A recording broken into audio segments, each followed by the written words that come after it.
జిల్లా మహిళా సమాఖ్య ఆధ్వర్యంలో నారాయణపేట జిల్లా సమాఖ్య సభ్యులందరూ కలిసి రాష్ట్ర ప్రభుత్వ సహకారంతో దేశంలోనే మొట్టమొదటిసారి ఒక పెట్రోల్ బంకు నిర్వహణలో భాగంగా ఈరోజు ఈ పెట్రోల్ బంకును మనం ప్రారంభించుకోవడం జరిగింది. ఈ కార్యక్రమానికి పెద్దలు దామోదర్ రాజనరసింహ గారు, పెద్దలు జూపల్లి కృష్ణారావు గారు, పొంగులేటి శ్రీనివాసరెడ్డి గారు, మా అక్క సీతక్క గారు, పార్లమెంట్ సభ్యులు డికే అర్ణమ్మ గారు, స్థానిక శాసనసభ్యులు పర్ణిక గారు, శ్రీహరి గారు, శంకర్ గారు, వంశీకృష్ణ గారు, చీఫ్ సెక్రటరీ గారు, ఇతర అధికారులందరూ ఈరోజు ఈ కార్యక్రమంలో పాల్గొని ప్రజాపాలనలో ఈ ప్రభుత్వంలో మహిళలకే మొట్టమొదటి ప్రాధాన్యత ఉంటుంది, మహిళా ఆత్మగౌరవంతో బ్రతికినప్పుడే ఆ కుటుంబం గ్రామంలో ఆత్మగౌరవంతో తలెత్తుకొని తిరగగలుగుతుంది అని చెప్పి సంపూర్ణంగా ఈ ప్రభుత్వం విశ్వసిస్తుంది. అందుకే ఈరోజు మహిళల్ని తమ కాళ్ళ మీద తాము నిలబడి 10 మందికి చేయుతను సహాయాన్ని అందించే విధంగా ఈరోజు ప్రభుత్వం ప్రణాళికలు తీసుకుంటుంది. ఈరోజు మహిళ దగ్గర 10 రూపాయలు ఉంటే మొట్టమొదట తమ పిల్లల చదువుల కోసం ఖర్చు పెడతారు. ఆ తర్వాత పిల్లలను ఎదగడానికి, పిల్లలు ఆరోగ్యవంతంగా ఉండడానికి, వాళ్ళకు ఒక సంస్కారం నేర్పడానికి ఖర్చు పెడతారు. ఆ తర్వాత కుటుంబము 10 మంది ముందు గౌరవంతో బ్రతకడానికి అవసరమైన విధంగా ఖర్చు పెడతారు. కానీ అదే ఇంటి ఆయన చేతిలో 10 రూపాయలు ఉంటే సాయంత్రం పోయి బెల్ట్ షాపులు ఇచ్చొస్తాడు. అందుకే ఈరోజు ఈ రాష్ట్రంలో ఆనాడు పివి నరసింహారావు గారు స్వయం సహాయక సంఘాలను మొదలుపెట్టి, ఆ తర్వాత రాజశేఖర రెడ్డి గారు, ఆనాడు అర్ణమ్మ గారు మంత్రిగా ఉన్నప్పుడు ఈ జిల్లాలో సంఘాలను, ఉమ్మడి మహబూబ్నగర్ జిల్లాలో సంఘాలను బాగా పెంచేదానికి, పెంపొందించేదానికి వాళ్ళకి అన్ని రకాలుగా ఆ రోజు సహకారం అందించారు. తెలంగాణ రాష్ట్రం వచ్చిన తర్వాత మహిళా సంఘాలకు గ్రహణం పట్టినట్టుగా కొంతకాలము చాలామంది ఎలాంటి సహాయం లేక, ఆదరణ లేక ఇబ్బందులను ఎదుర్కొన్నారు. కానీ మన ప్రభుత్వం ఏర్పడిన వెంబడే మొట్టమొదట మళ్ళీ మహిళా సంఘాలను పునరుద్ధరించాలి, మహిళలను ఆర్థికంగా బలోపేతం చేయాలి అని చెప్పి ఈరోజు కొత్త సంఘంలో సభ్యులను చేర్చుకుంటూ ఈ సంఘాలకు అవసరమైన బ్యాంక్ లింకేజ్లతో పాటు ఇతర వ్యాపార నైపుణ్యాన్ని కూడా నేర్పాలి అని చెప్పి ఈరోజు ప్రభుత్వం నిర్ణయం తీసుకున్నది. అందుకే మీకు పావలా వడ్డీ కానీ, జీరో వడ్డీ కానీ, ఇవి ఏవైతే పెండింగ్ ఉన్నాయో వాటి అన్నిటినీ ఒకటొకటిగా పరిష్కరించుకుంటూ, అదేవిధంగా కొత్తగా సంఘంలో సభ్యులను చేర్చుకుంటూ వచ్చినాం. ఈరోజు రాష్ట్రంలో మహిళా శక్తి 67 లక్షల మంది చేరినారు.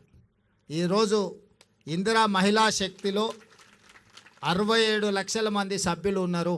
నేను మా సీతక్కతో విజ్ఞప్తి చేసిన, అక్క 1 కోటి మందిని, తెలంగాణ రాష్ట్రంలో 1 కోటి మంది మహిళలను కోటీశ్వరులను చేయడమే నా బాధ్యత అని చెప్పి నేను సీతక్కకు చెప్పడం జరిగింది.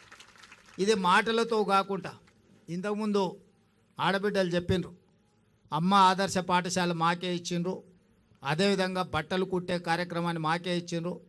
ఈరోజు ఐకేపీ కేంద్రాలు మీ ఆధ్వర్యంలోనే నడుస్తున్నాయి. పెట్రోల్ బంకులు ఈరోజు వ్యాపారం చేసుకోవడానికి ఇచ్చిండ్రు. అదేవిధంగా ఆర్టీసీలో బస్సులు, గతంలో ప్రైవేట్ సంస్థలు, పెద్ద పెద్ద కార్పొరేట్ సంస్థలు బస్సులు కొని కిరాయికి ఇచ్చేది ఆర్టీసీకి. ఈరోజు మహిళా సంఘాల నుంచి ఆర్టీసీ బస్సులు కొనడానికి అన్ని రకాల సహకారం అందించి 600 ఆర్టీసీ బస్సులు ఈరోజు మహిళా సమాఖ్య వాళ్ళ ఆర్టీసీకి ఈరోజు కిరాయికి నడిపే పరిస్థితి వచ్చిందంటే 600 బస్సుల యజమానులను ఈరోజు ఆడబిడ్డల్ని తయారు చేసినాం. ఇదే కాదు, ఇంతకుముందు అదానీ అంబానీలు సోలార్ పవర్ ప్లాంట్లు పెట్టేది, పెద్ద పెద్ద కార్పొరేట్ సంస్థలు పెట్టేది, టాటాలు బిర్లాలు సోలార్ పవర్ ప్లాంట్లు పెట్టుకొని ప్రభుత్వాలకు విద్యుత్తు సరఫరా చేసేది.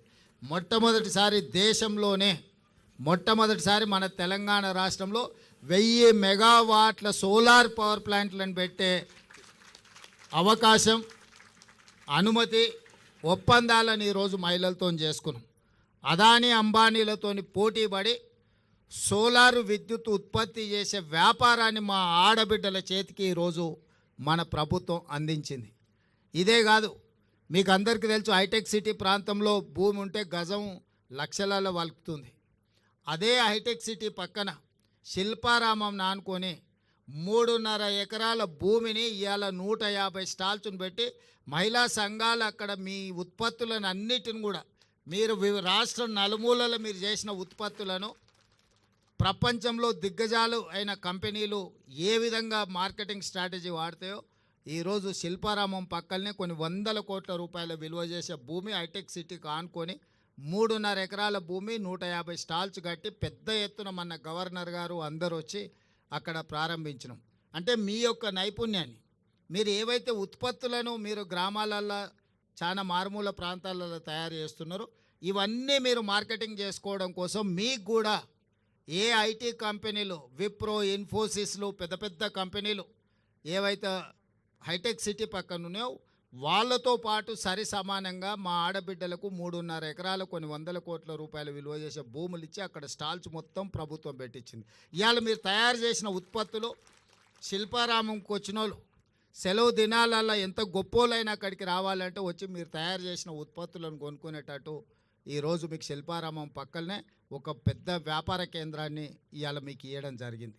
ఇవన్నీ కూడా మీ సహకారం ఉండబట్టి, మీ కష్టం ఉండబట్టి ప్రభుత్వం ఎన్ని చేసినా క్రమశిక్షణతో కష్టపడి మీరు వాటిని నిర్వహించుకోకపోతే వాటి వల్ల ప్రయోజనం ఉండదు.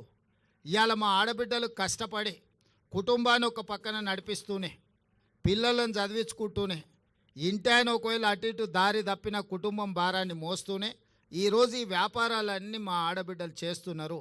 తొందరలోనే మహిళా సంఘాలకు డ్రెస్సులు రానట్టున్నాయి, డిజైన్ కూడా అయిపోయినాయి. సంవత్సరానికి 2 మంచి జతల చీరలు ఏ సంఘం మీటింగ్ పోయినా మీరు ఆత్మగౌరవంతో ఒక మంచి డ్రెస్ కోడ్తోని మంచి క్వాలిటీ ఉన్న వాటిని ఇవాళ ప్రతి ఆడబిడ్డకు 2 చీరలు ఇవ్వాలి అని చెప్పి దాదాపుగా నాకు తెలిసి 67 లక్షల మందికి 1,30,00,000 పైగా చీరలు, ఒక్కొక్కరికి 2 జతల చీరలు సంవత్సరానికి ఇవ్వాలని మన ప్రభుత్వం నిర్ణయం తీసుకున్న దాదాపుగా 1000 కోట్ల రూపాయలు మీ చీరల కోసమే ఈరోజు మా ఆడబిడ్డలకు మీ సోదరుడుగా ఈరోజు మీకు చీరలు కానుకగా ఇవ్వాలని సంఘంలో చేరిన సభ్యులకు ప్రతి సంవత్సరం 2 చీరలు ఇవ్వాలని ఇవాళ ప్రభుత్వం తీసుకున్నాం.